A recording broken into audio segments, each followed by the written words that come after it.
अब टप बारमा यदि ल्यापिङ जोड्नु पर्यो भने करिब सेन्टरतिर आउनु है। अनि तल बटम बारको यदि हामी ल्यापिङ जोड्नु पर्यो भने यहाँ चाहिँ हामी 18 इन्च जति छोड्ने अनि ल्यापिङ गर्ने, त्यो सेन्टरमा पर्दैन। यहाँ चाहिँ करिब 18 इन्च जति, जस्तै अब पिलर हाम्रो 16 इन्चको भएकोले गर्दाखेरि 18 इन्चको हामी यहाँ छोड्छौँ अनि त्यसपछि चाहिँ ल्याप पिलरमा 18 इन्च छोड्ने अनि यता ल्याउने, पिलरबाट 18 इन्च छोडेर अनि यहाँ चाहिँ ल्याप, यहाँ पनि पिलरबाट 18।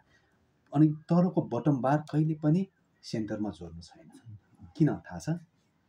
जस्तो कि मैले यो राख्ने भने यो राख्ने बेलामा हेर्नु त लच्किएको कहाँ, यहाँ लच्किया छ र छैन नि, सेन्टरमा लच्किएको छ। अब यही ठाउँमा जोडिने भयो भने के हुन्छ, यो फाटेर जान्छ। त्यसैले हामीले के गर्छौँ त, जोड्ने बेलामा यो सेन्टरलाई छोडेर यतातिर पार्छौँ अनि यहाँ पनि सेन्टरलाई छोडेर यतातिर पार्छौँ, तर पुरा छेउसम्म पनि होइन। 18 अनि माथिको कुरा के हुन्छ भन्दाखेरि माथि यो लच्किने बेलामा तल जाने भनेको चाहिँ जुन यो जस्तै यो ठाउँमा सबभन्दा प्रेसर पर्ने भनेको यो ठाउँमा हुन्छ, यो माथि आउनु खोज्छ। जस्तै यो चाहिँ हेर्नु त, अब म तल यसलाई छोड्दै जान्छु के हुँदै जान्छ त्यो नजर्ना ल हेर्नु त, यो चाहिँ यो यहाँ माथि उठ्दै गयो हो, यहाँ तल गयो, यो माथि उठ्दै गयो। त्यसैले यो ठाउँमा चाहिँ हामीले जोड्नु छैन। यो ठाउँमा जोड्नु भयो भने यो ठाउँमा ठ्याक्कै टुक्रुक्क जान्छ। त्यो भएकोले जोड्ने बेलामा यो चाहिँ यहाँ पर जोड्नु पर्यो, यहाँ चाहिँ सिँगै जाने भयो होइन।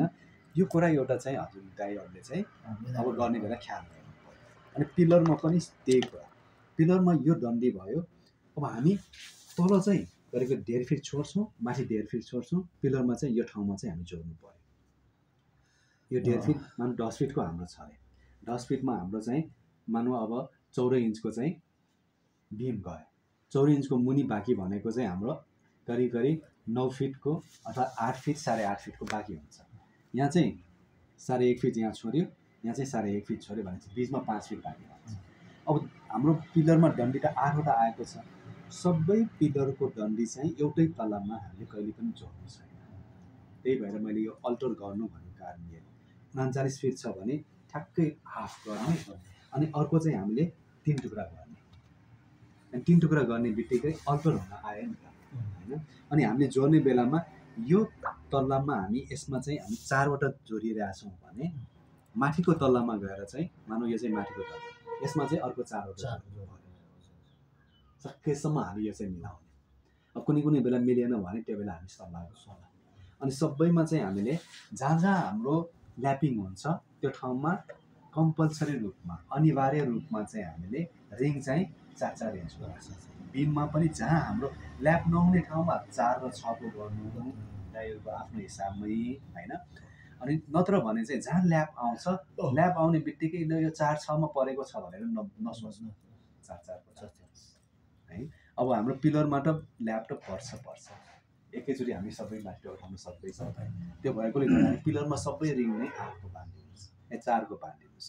अनि चाहिँ हामीले जुन चाहिँ अर्को एउटा मुख्य कुरा के छ भन्दाखेरि भूकम्पको हिसाबले ध्यान दिनुपर्ने अर्को एउटा, जस्तै यो बिम गएर यहाँ जोडिन्छ, नर्मली हामी बिम र पिलरको बिचमा चाहिँ रिङहरू छिराउनको लागि मान्दैन, अलिकति अप्ठ्यारो हुन्छ। तर त्यसैले चाहिँ भूकम्पमा धेरै रोल खेल्छ, प्रमुख भूमिका त्यसैले खेल्छ। त्यसैले दाइहरूले चाहिँ यो जुन अब हामी जस्तै कि हाम्रो स्ल्याबको डन्डी बाँध्ने बेलामा नै जुन अब हाम्रो बिमहरू यसरी क्रस हुन्छ यो ठाउँमा होइन, त्यो बेला नै के गर्नु पर्यो भन्दाखेरि रिङ छिराएर चाहिँ पहिला नै विचार गर्नु पर्यो। रिङ चाहिँ छिराइराख्नु पर्यो। जस्तो कि अब पहिला ध्यान दिनुभयो भने सबै कुरा सजिलो हुन्छ हेर्नु है। यो पहिलातिर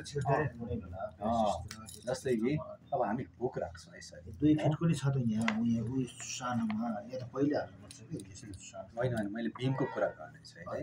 बिममा चाहिँ अब यो बटम बार आउँछ अनि टप बार यसरी आउँछ फेरि हो, यो ठाउँमा त कसरी रिङ छिराउने यदि बाँधिसक्यो भने। त्यसैले बटम बार राख्ने बेला नै मैले यो रिङ छ भने रिङलाई पहिल्यै यहाँ छिराउनु भयो भने त रिङ त यहाँ अड्क्यो भयो नि त। अब माथिको पनि टप बार छिराउने बेलामा यो रिङमा त राख्न पाइयो।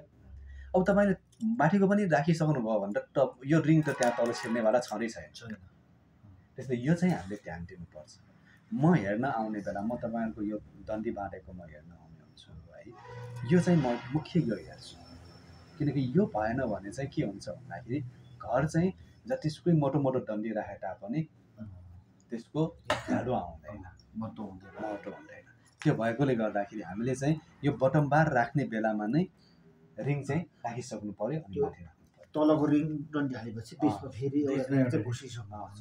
बिचमा चाहिँ हामीले कम्तीमा 3टा रिङ चाहिँ हुन त गरेकै हुन्छ। आजकल सबै ठाउँ गर्न लगाउँछ।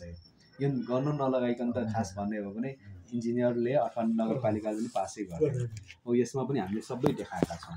यो नक्सामा हामीले त्यो सबै कुराहरू देखाएका हुन्छौँ। जस्तो कि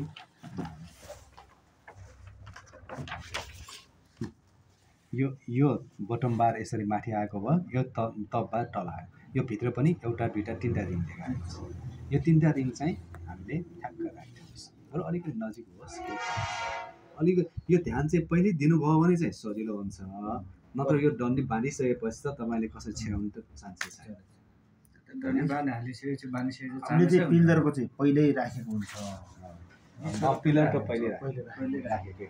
अब यसमा चाहिँ के हुन्छ, यो मानव पिलरको डन्डी भयो। अब म हुक राख्छु। यो सुरुमा यो बटम बार राख्ने बेलामा नै पिलरबाट जुन रिङ छिराएर तल त गइहाल्यो। अब माथि पनि राखिसकेपछि पो तल जाँदैन। त्यसैले यो कुरा चाहिँ पहिला नै ख्याल गर्नु है। त्यति चाहिँ। अनि यो हुक जस्तै कि यहाँ पनि हुक देखाएको छ। यो हुक कम्तीमा 3 इन्च चाहिन्छ है। 3 इन्च चाहिँ हुनैपर्छ। अब कहिलेकाहीँ के हुन्छ, हामी सजिलोको लागि यहाँ हुकलाई यसरी मात्रै गरिदिन्छौँ। हामीले है यसरी हुक गरेर अनि यसरी हुक गर्ने बित्तिकै हल्लिने बेलामा यो फ्याट्ट गइहाल्छ। अब हाम्रो यो हुक चाहिँ यसरी अड्किन गयो भने पो अनि त्यसपछि यो निस्कनुको लागि त यहाँ सबै धरान फरेर आउनु पर्यो नि।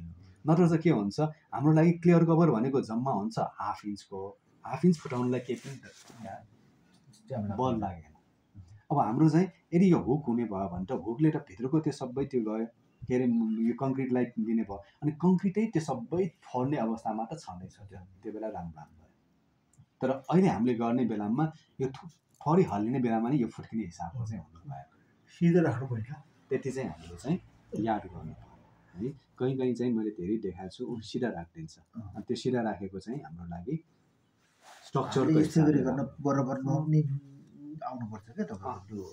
हामी सजिलै छ नि। अब यो रिङ भयो, डाइलेटेड डाइबाट यसरी स्वाट्ट घुमाउने हो। यतिको पुरै लानुपर्छ। यतिको लाने।